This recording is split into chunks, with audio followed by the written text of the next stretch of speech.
महिलाओं के लिए इतना बड़ा कदम भारत की सरकार ने उठाया था। ओबीसी वर्ग के लिए है ही नहीं तो फिलहाल महिलाओं के लिए कहां संभव था। सीटों की संख्या लोकसभा हो या राज्यों की विधानसभा वहां बढ़नी चाहिए। कांग्रेस के लोग, आरजेडी के लोग बिहार के साथ बहुत ही बड़ा अन्याय किया है। इन लोगों ने कल 22 तारीख को धिक्कार मार्च निकालेगी। न्यूज हाट देख रहे हैं। देखिए, देश में इस वक्त नारी वंदन अधिनियम, महिला आरक्षण बिल को लेकर खूब चर्चा हो रही है और जहां सत्ता पक्ष महिला आरक्षण बिल गिर जाने को लेकर अब आक्रोश मार्च निकाल रहा है, तो वहीं विपक्ष कह रहा है कि इसके आड़ में परिसीमन जो है वो किया जा रहा है। अब आपको बताते चले कि परिसीमन के बारे में उपेंद्र कुशवाहा और उनकी पार्टी आरएलएम की तरफ से बहुत सारे कार्यक्रम किए जा चुके हैं और आज फिर उपेंद्र कुशवाहा एक्टिव नज़र आए और देखिए, कल उन्होंने परिसीमन सुधार एवं महिला आरक्षण को लेकर विरोधी महागठबंधन दलों के खिलाफ धिक्कार मार्च का आयोजन किया है। कल ही भारतीय जनता पार्टी के नेतृत्व में, सम्राट चौधरी के नेतृत्व में बड़ा कार्यक्रम किया गया कारगिल चौक में, लेकिन अपेक्षित भीड़ जो है वो नहीं जुट सकी। अब देखिए, उपेंद्र कुशवाहा इस कार्यक्रम को करने जा रहे हैं, महिलाओं का धिक्कार मार्च जो है वो निकालने जा रहे हैं। अब देखना होगा कि इसमें क्या कुछ होता है। फिलहाल उपेंद्र कुशवाहा क्या कुछ कहते हुए नजर आ रहे हैं, उनके इस बयान के साथ आपको छोड़े चलते हैं। पूरे देश के सामने आया है और पूरे देश के लोग, खासकर महिलाएं, चिंतित हैं। हमारी भारत की सरकार आदरणीय प्रधानमंत्री नरेंद्र मोदी जी के नेतृत्व में देश की आधी आबादी को उनका हक देने जा रही थी। हमारी पार्टी हमेशा से इस राय की रही है कि महिलाओं को लोकसभा में, राज्यों की विधानसभाओं में प्रतिनिधित्व मिलना चाहिए, उचित प्रतिनिधित्व मिलना चाहिए। हमारी पार्टी इस राय की भी रही है कि महिलाओं को प्रतिनिधित्व मिले, उसमें पिछड़े वर्ग की महिलाओं को भी प्रतिनिधित्व मिले, शेड्यूल कास्ट, शेड्यूल ट्राइब्स की महिलाओं को भी प्रतिनिधित्व मिले। अभी जो बिल आया था उसमें एससी एसटी की महिलाओं को प्रतिनिधित्व देने की व्यवस्था थी। विपक्ष के लोगों ने सवाल उठाया कि ओबीसी वर्ग की महिलाओं को प्रतिनिधित्व नहीं दिया जा रहा है। हमारी पार्टी ने इस बिल का समर्थन किया और हमारी राय अभी भी है कि उस बिल को पास होना चाहिए था, क्योंकि महिलाओं के लिए इतना बड़ा कदम भारत की सरकार ने उठाया था। यह ठीक है कि फिलहाल ओबीसी वर्ग की महिलाओं के लिए आरक्षण की व्यवस्था उसमें नहीं थी, लेकिन अभी जो स्थिति है उस स्थिति के हिसाब से फिलहाल ऐसा करना संभव नहीं था। अगर ऐसा करना संभव होता तो भारत की सरकार जरूर करती। गृह मंत्री जी ने आश्वासन भी दिया कि भविष्य में ऐसी स्थिति आएगी तो ओबीसी वर्ग की महिलाओं का भी हम ख्याल रखेंगे। और स्थिति यह थी कि अभी जातीय जनगणना चल रही है। जातीय जनगणना का काम पूरा होगा, उसके बाद क्योंकि ओबीसी वर्ग के जो सामान्य पुरुष हो या महिला हो, उनके लिए भी रिजर्वेशन पहले से नहीं है।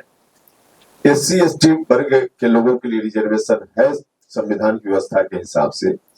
उन वर्गों की महिलाओं के लिए रिजर्वेशन का प्रावधान किया जा रहा था, लेकिन ओबीसी के लिए अभी तक तो नहीं है। ओबीसी वर्ग के लिए है ही नहीं तो फिलहाल महिलाओं के लिए कहां संभव था।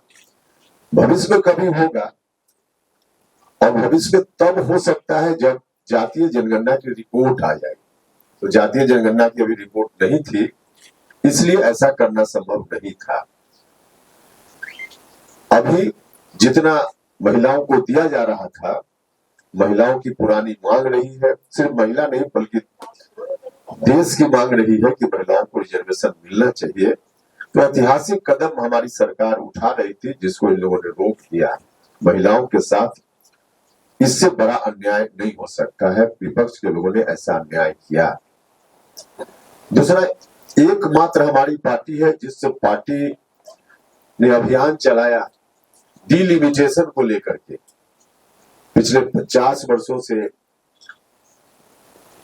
संख्या नहीं बढ़ी है लोकसभा क्षेत्रों की, राज्यों में विधानसभा क्षेत्रों की, और नहीं बढ़ी। इसके पीछे कारण था कि संविधान में 1976 में एक संशोधन किया गया और डिलिमिटेशन की प्रक्रिया जो हर 10 साल पर आजादी के बाद चल रही थी, उसको तत्कालीन इमरजेंसी के दौर में कांग्रेस की सरकार ने उसको रोक दिया। तो आज भी उसी स्थिति में है। हमारी पार्टी ने निरंतर कहा कि डिलिमिटेशन जरूरी है, आज भी हम कर रहे हैं, और हमने तो अभियान चलाया। बिहार में कई जगह बड़ी बड़ी रैलियां की हमने, और उन रैलियों के माध्यम से लगातार हम इस बात के लिए वातावरण बनाते रहे कि डिलिमिटेशन होना चाहिए। सीटों की संख्या लोकसभा हो या राज्यों की विधानसभा, वहां बढ़नी चाहिए, क्योंकि हमारा संवैधानिक अधिकार है। संविधान ने हमको अधिकार दिया है कि हमारी संख्या बढ़े, और इसलिए हमने उस अभियान का नाम दिया था संवैधानिक अधिकार परिसीमन सुधार। और हमको खुशी हो रही थी, हम सब लोग खुश थे जब भारत की सरकार ने जिस रूप में भी हो, लेकिन सीटों की संख्या बढ़ाने के लिए भी कानून अभी लाया था, कोशिश की थी। हम बार बार उस वक्त भी कह रहे थे कि यदि 2011 की जनगणना के आधार पर ही परिसीमन हो तो बिहार में अभी लोकसभा क्षेत्रों की संख्या 40 है, उसकी जगह 60 हो सकती है। हम लोग बहुत प्रसन्न थे जब भारत की सरकार ने अभी 40 से 60 लोकसभा क्षेत्रों की संख्या लाने का निर्णय लिया, और इसके लिए भी बिल था। डिलिमिटेशन होता तो बिहार में 40 की जगह 60 लोकसभा क्षेत्रों की संख्या हो जाती, और विधानसभा में भी अभी 243 की जगह 365 विधानसभा क्षेत्रों की संख्या बिहार में हो जाती। तो इतनी बड़ी संख्या बढ़ती, बहुत सारे नए लोगों को भी चुनाव लड़ने का मौका मिलता, और संसद में बिहार के 40 की जगह 60 लोगों को जाकर प्रतिनिधित्व करने का मौका मिलता, और बिहार में भी विधानसभा क्षेत्रों की संख्या 365 हो जाती, तो बहुत सारे लोगों को मौका मिलता, महिलाओं को भी मौका मिलता, उनकी संख्या उसमें 33% होती। तो विपक्ष के लोगों ने इसको भी नहीं होने दिया।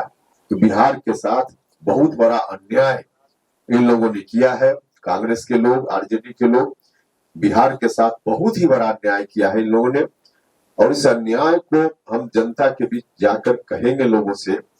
कितना अच्छा बिहार के लिए शुभ अवसर था कि 40 की जगह 60, जो हम लोग आंदोलन कर रहे थे, अभियान चला रहे थे, हम लोगों की मांग लगभग पूरी होने वाली थी, लेकिन इन लोगों ने मांग पूरी नहीं होने दी। हम आदरणीय प्रधानमंत्री जी का, गृह मंत्री जी का, एनडीए के तमाम नेताओं का हृदय से धन्यवाद करते हैं कि आपने बिहार में दूसरी जगह भी सीटों की संख्या लोकसभा क्षेत्र में, विधानसभा क्षेत्रों में बढ़ाने की कोशिश आपने की। सरकारी स्तर पर निर्णय हुआ, बिल भी लाया आपने, लेकिन विपक्ष के लोगों ने सहयोग नहीं किया, जिसके चलते नहीं हो पाया।